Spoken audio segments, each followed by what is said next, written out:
शमो अहं सर्वभूतेषु न मे द्वेषो अस्ति न प्रियः। ये भजन्ति तु मां भक्त्या मयि ते तेषु चाप्यहम्।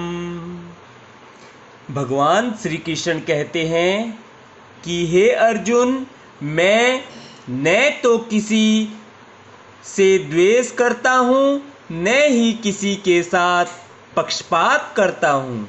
मैं सबों के लिए समभाव हूँ, किंतु जो भी भक्तिपूर्वक मेरी सेवा करता है वह मेरा मित्र है, मुझ में स्थित रहता है और मैं भी उसका मित्र हूँ। तात्पर्य जानेंगे। यहाँ पर प्रश्न किया जा सकता है कि जब कृष्ण का सबों के लिए समभाव है और उनका कोई विशिष्ट मित्र नहीं है, तो फिर वे उन भक्तों में विशेष रुचि क्यों लेते हैं जो उनकी दिव्य सेवा में सदैव लगे रहते हैं। किंतु यह भेदभाव नहीं है, यह तो सहज है। इस जगत में हो सकता है कि कोई व्यक्ति अत्यंत उपकारी हो, किंतु तो भी वह अपनी संतानों में विशेष रुचि लेता है। भगवान का कहना है कि प्रत्येक जीव, चाहे वह जिस योनि का हो, उनका पुत्र है। अतः वे हर एक को जीवन की आवश्यक वस्तुएं प्रदान करते हैं।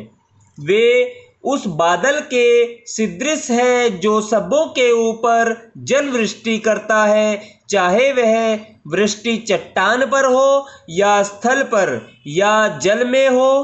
किंतु भगवान अपने भक्तों का विशेष ध्यान रखते हैं। ऐसे ही भक्तों का यहाँ उल्लेख हुआ है। वे सदैव कृष्ण भावनामृत में रहते हैं, फलतः वे निरंतर कृष्ण में लीन रहते हैं। कृष्ण भावनामृत शब्द ही बताता है कि जो लोग ऐसे भावनामृत में रहते हैं वे सजीव अध्यात्मवादी हैं और उन्हीं में स्थित हैं। भगवान यहाँ स्पष्ट रूप से कहते हैं मयि ते, अर्थात वे मुझ में हैं, फलतः भगवान भी उनमें हैं। इससे ये मथा माम प्रपदन्ते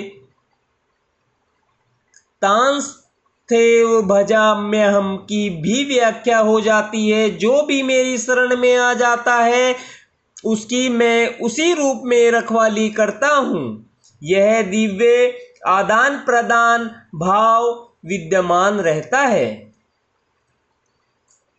क्योंकि भक्त तथा भगवान दोनों सचेतन हैं। इससे सोने की महिमा बढ़ती है, किंतु साथ ही हीरे की भी महिमा बढ़ती है। भगवान तथा जीव निरंतर चमकते रहते हैं, और जब कोई जीव भगवान की सेवा में प्रवृत्त होता है तो वह सोने की भांति दिखता है। भगवान हीरे के समान है, अतः यह संयोग अति उत्तम होता है। शुद्ध अवस्था में जीव भक्त कहलाते हैं। परमेश्वर अपने भक्तों के भी भक्त बन जाते हैं। यदि भगवान तथा भक्त में आदान प्रदान का भाव न रहे तो सगुणवादी दर्शन ही न रहे।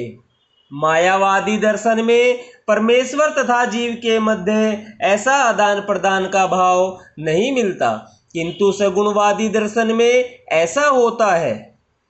प्रायः यह दृष्टांत दिया जाता है कि भगवान कल्प वृक्ष के समान है और मनुष्य इस वृक्ष से जो भी मांगता है भगवान उसकी पूर्ति करते हैं। किंतु यहाँ पर जो व्याख्या दी गई है वह अधिक पूर्ण है। यहाँ पर भगवान को भक्त का पक्ष लेने वाला कहा गया है। यह भक्त के प्रति भगवान की विशेष कृपा की अभिव्यक्ति है। भगवान के आदान प्रदान भाव को कर्म के नियम के अंतर्गत नहीं मानना चाहिए। यह तो उस दिव्य अवस्था से संबंधित रहता है, जिसमें भगवान तथा उनके भक्त कर्म करते हैं। भगवत भक्ति इस जगत का कार्य नहीं है, यह तो उस अध्यात्म जगत का अंश है जहाँ शाश्वत आनंद तथा ज्ञान का प्राधान्य रहता है। राधे राधे भक्तजनों, राधे राधे, जय श्री कृष्णा। आज हमने श्रीमद् भागवत गीता के अध्याय 9 के श्लोक नंबर 29 का आनंद लिया है। कल हम 30वें श्लोक का आनंद लेंगे। राधे राधे, जय श्री कृष्णा। आप सभी पर भगवान श्री कृष्ण की कृपा दृष्टि बनी रहे। राधे राधे, जय श्री कृष्णा।